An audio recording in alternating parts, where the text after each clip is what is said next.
at least this problem. Let's try to crank it up.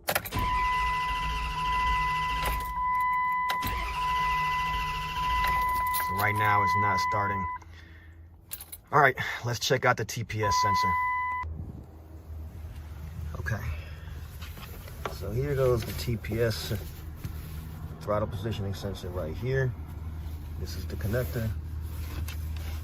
This looks to have been replaced not too long ago, but let's hope that's the problem. Let's take it off. And I do have a replacement. It's an